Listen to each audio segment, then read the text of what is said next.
Welcome to the CX Goalkeeper podcast, where we unlock the winning edge through conversations with industry experts and thought leaders. Each episode explores how transforming business through human experience creates real impact.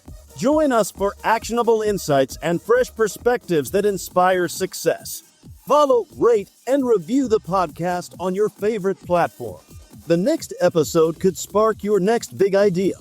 Ladies and gentlemen, welcome to the CX Goalkeeper podcast. Today I'm super thrilled because I have Sabina Nawaz together with me. Hi Sabina, how are you? Hi Greg, doing great. Thank you very much for joining the podcast, and we are going to discuss about your latest book, You Are the Boss, Becoming the Manager You Want to Be. Thank you very much for accepting the invitation, and as usual, my introductions question. Could you please introduce yourself with the 2-3 key highlights of your career? Thank you. Thank you for the invitation, Greg. A couple of highlights from my career. My first career was in computer engineering. So my degrees are in computer science, electronics, computer systems engineering. I worked in Microsoft for about 9 years in software development, and then switched careers into HR, where at Microsoft, I was responsible for the company's leadership and management development for 11,000 managers and about 1,000 executives, and also worked on the succession planning process for the company. And the last 20 years, I've been working by myself on my own in a consultancy where I coach CEOs, give leadership keynotes and workshops, and of course, write. Thank you very much for this introduction. And I am always keen to ask this question. Which are the values that drive your professional career? Well, the first thing that comes to mind, Greg, is hard work. That is a formula I have used since I was a child. In fact, one time I was working so hard at my desk on my homework and my exams in school that I smelled this sort of burning smell. And I thought, what's going on? And we had lost power, which used to happen a lot. So I was studying by candlelight, and I realized that my hair was burning in the candle, but I was so absorbed working that I hadn't even noticed it. So hard work is definitely one. And I have a really high bar, and so excellence is a value of mine. You could say that sometimes also gets me into trouble because then I'm too much sometimes in the details or wanting every single thing to be shipshape.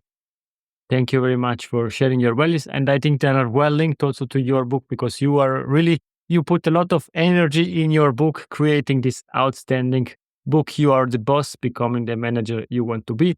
And also now, before we kick off this discussion, in the pre-discussion and introduction, I'd really recommend to the audience to buy the book, have a look at it, and follow Sabina on all social medias that you can get really great insights. But now let's really kick off the discussion. And my first question is, how can leaders recognize when pressure and power quietly distort directions? Yeah, the book really is aimed at managers or people who want to be managers who are already successful. They're highly successful. So you would think that they are well suited to knowing when things are going to derail. But unfortunately, there are 3 tenets in the book of how to not become successful, but remain successful. And they're based on what they don't know, because successful people know a lot. And the 3 things are that getting promoted can be the riskiest time in your career. It's not power, but pressure that corrupts you. And then power distances you, blinds you to the effect of your corruptive behavior. So to think about how to offset that, as you're asking, Greg, this combination of power and pressure, is the higher up we go, the more pressure we have. The more pressure we have, we start reacting instead of thinking through things. We might get more short-tempered, impatient, tread over people unkindly. And because we are in a position of power, no one will tell us that. So asking for feedback, just general feedback, is going to be pointless because no one will tell you. There are a few questions I have at the end of my book that people can answer to look for signs of trouble. But here are a few that are a shortcut, a subset of those. One would be, that nobody ever disagrees with you or shares a new idea. You're the only one who's coming up with that idea, and everybody's praising it and nodding their heads. That's a sense that power has distanced you. You've opened up what I would call a power gap. Another would be that you're working harder, longer, showing more initiative, coming up with all the agenda items than everybody else combined.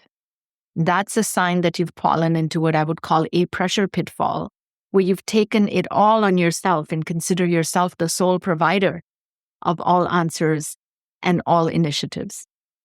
A third one would be that suddenly, after being promoted, you seem to be funnier, smarter than you know you are. So you haven't changed, but people are laughing harder at your jokes. There again, there's a gap, there's a power gap because of which you're getting distorted reality. And the last one I would say is when you answer a lot of questions with yeah, but. Yeah, but this is an especially busy time of year. That's why I'm doing the sole provider stuff. Yeah, but I lost my patients, but this is a really important project. So when you find yourself justifying those corrupted behaviors that you're indulging in through high pressure, then it's likely that you're in trouble territory. Then I think it's quite clear what are the next questions. You spoke about the power gap. Let's double click on that and understand. Yes, I understand. And I'm not saying yes, but yes, I understand what you're saying. There is a gap. How can successful leaders understand that they have these issues?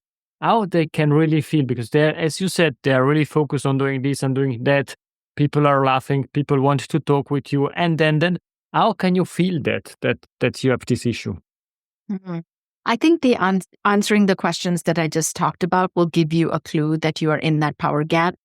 When you ask for feedback and no one gives you anything corrective, they're just saying, yes, boss, you're great, you're doing wonderful things, and praising you and lathering on more praise on top of that. Those are some clues that you are in a power gap, that you've stopped receiving the truth from people, especially the things that are not going well. And what can then the leaders do against that? Right.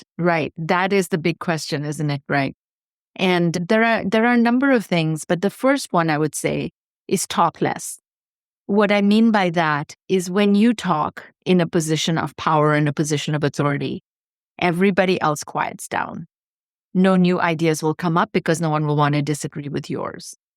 And there'll be no space for it because this book is for successful people. You are used to having successful ideas. You're used to being right. So you also barrel ahead as though your idea is the idea. So instead, I encourage people to exercise what I call their shut up muscle. And that has a few steps. One, to be at least the third person to speak, not the first, not the second, ideally the last person, but if you cannot hold it, be the third person to speak. That's one way to grow your shut up muscle. And you might discover that those first couple of ideas are great and you don't need to be as involved. And you can take one more meeting and therefore some extra pressure off of your shoulders. Another way to exercise your shut up muscle is to simply ask more questions of curiosity of the other person.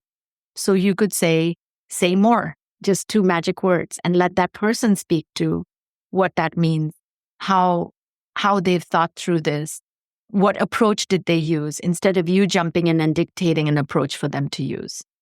Those are just a couple of ways. There's many other tactics to build up that shut up muscle. Oh, that's really great. Let's go back with yes, but. Everybody knows that English is not my mother tongue, and therefore perhaps these mistakes are allowed because I'm not such a big, I don't know so many words, but I feel that a lot of successful leaders exactly use this word, yes, but. What should leaders do in order to avoid that? And what are your advice to them? Yes. It's the change from but to and. So it's simply changing that one word. In improvisational theater, there's this practice, I don't know if you're familiar with it, Greg, of yes and. And the idea in improv is you never yes but your partner. You accept whatever they're giving you. So in a scene, if two people are playing and the partner says, "You have ugly teeth," and you might say, "Yes, and that makes me the great wolf in Red Riding Hood." So you accept it. And in the world of work, it's no different. Instead of saying yes, but, what if you constructed a sentence starting with yes, and? So instead of saying, "Yes, but this is particularly a busy time of year," you might say, "Yes, it's a particularly busy time of year, and such and my team had expressed a desire to grow and learn, and they're going to learn best during the busy time of year. They're going to learn best under pressure." That's really great. Thank you for these advices. You said that you are working in this field since 20 years plus the Microsoft careers, and now you're coaching CEOs across the world. What's the most common leadership blind spot you have observed across top global organizations? And what's your advice related to it? Well, I don't know if there is the most common, because there are many and they form different themes. I know this because I have about 12,000 pages of data from the interview transcripts of people I interview about what it's actually like to work for their boss. That's the backbone of the book. One of the common things that shows up there over and over again is this attachment to what I call the singular story, which is that point of view of the manager that becomes the point of view.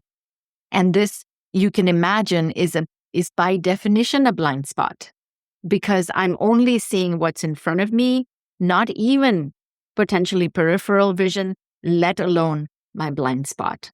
So buying our own story and not opening up to the possibility that there are many other ways to think about this issue, to tackle this issue, can lead to big blind spots and can lead to wrong actions because we've defined the problem incorrectly. Thank you. I understand that you give these advices, but basically now let's go on being on the other side. Let's take the example of this successful manager, successful leader that gets promoted, the career continues. And the stress levels are increasing and increasing as the expectation, as you shared earlier. How can leaders effectively manage stress without compromising well-being and their performance? Because at the end, for some roles, there is only one place and not a lot of them. So many of the CEOs I coach, we work on writing their job description, not the formal job description, but what are the things that you really do and spend your time on? And I encourage them to put self-care as number one. Now, what do? Each person does it differently, and we all know those things. So sharing those, I'm not sure is super helpful, but their attention to sleep, exercise, diet, time with loved ones, time in gratitude, meditation, all of those things. You can name the gamut. Someone or the other is doing one of those things. The thing that cuts across all of that, though, is that they prioritize it and they block time for it.